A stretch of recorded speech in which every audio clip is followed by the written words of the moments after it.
Selamat pagi untuk Ibu dosen dan teman-teman sekalian. Kami dari kelompok 7 akan mempresentasikan mengenai siklus produksi. Siklus produksi merupakan serangkaian aktivitas bisnis yang berulang dan operasi pemrosesan informasi terkait yang terkait dengan pembuatan produk. Pada gambar di bawah ini ditunjukkan bagaimana siklus produksi terkait dengan subsistem lain dalam sistem informasi perusahaan.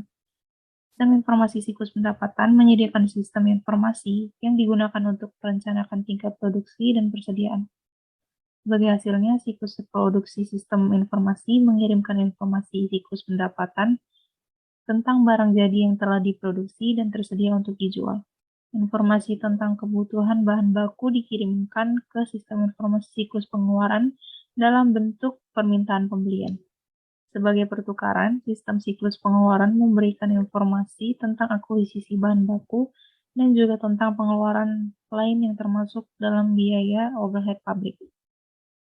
Informasi tentang kebutuhan tenaga kerja dikirim ke siklus sumber daya manusia yang sebagai hasilnya menyediakan data tentang biaya tenaga kerja dan ketersediaan. Terakhir, informasi tentang harga pokok produksi dikirim ke buku besar dan sistem informasi pelaporan. Pada gambar di bawah ini ditunjukkan 4 kegiatan dasar dalam siklus produksi, yaitu desain produk, perencanaan dan penjadwalan, operasi produksi, dan akuntansi biaya. Meskipun akuntan umumnya terlibat dalam langkah keempat, akuntansi biaya, akuntan juga harus memahami 3 lainnya proses untuk dapat merancang laporan yang menyediakan informasi yang dibutuhkan manajemen untuk mengelola aktivitas siklus produksi perusahaan manufaktur modern. Sistem informasi siklus produksi. Pada gambar di bawah ini disajikan bagian dari perencanaan sumber daya perusahaan yang mendukung siklus produksi organisasi. Proses, perhatikan bagaimana sistem informasi siklus produksi dapat mengintegrasikan operasional dan data keuangan dari berbagai sumber. Departemen teknik bertanggung jawab untuk mengembangkan spesifikasi produk. Dokumen catatan bahan menyimpan informasi tentang komponen produk dan file daftar operasi berisi informasi tentang cara membuat masing-masing produk. Untuk mengembangkan spesifikasi tersebut, teknisi mengakses kedua file untuk memeriksa desain produk sejenis. Mereka juga mengakses file buku besar dan inventaris untuk informasi tentang biaya desain produk alternatif. Departemen penjualan memasukkan informasi tentang perkiraan penjualan dan pesanan pelanggan. Departemen perencanaan produksi menggunakan informasi tersebut ditambah dengan data tentang tingkat persediaan saat ini untuk mengembangkan produksi induk. Menjadwalkan dan membuat catatan baru ke dalam file pesanan produksi untuk mengotorisasi produksi dari barang-barang tertentu. Pada saat yang sama, catatan baru ditambahkan ke file barang dalam proses untuk mengumpulkan data biaya. Permintaan bahan dikirim ke Departemen Toko Persediaan untuk membeli izin pengeluaran bahan mentah. CIA mengirimkan instruksi terperinci ke stasiun kerja pabrik. Antarmuka CIM juga mengumpulkan biaya dan data operasional yang digunakan untuk memperbarui barang dalam proses dan pesanan produksi masing-masing file. Ancaman dan pengendalian. Aktivitas siklus produksi bergantung pada pembaruan integrasi database yang berisi data master tentang spesifikasi produk dan persediaan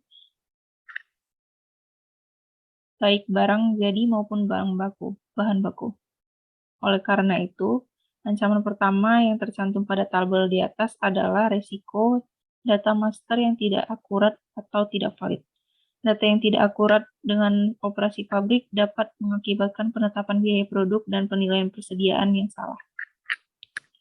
Ancaman lainnya adalah pengungkapan informasi produksi yang tidak sah seperti perdagangan rahasia dan perbaikan proses yang memberikan keunggulan kompetitif bagi perusahaan.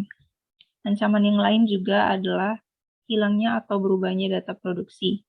Basis data siklus produksi harus dilindungi dari kehilangan yang disengaja atau tidak disengaja, atau kerusakan. Desain produk. Langkah pertama dalam siklus produksi adalah desain produk. Tujuannya adalah untuk menciptakan produk yang memenuhi persyaratan pelanggan dalam hal kualitas, daya tahan, dan fungsionalitas sekaligus meminimalkan biaya produksi.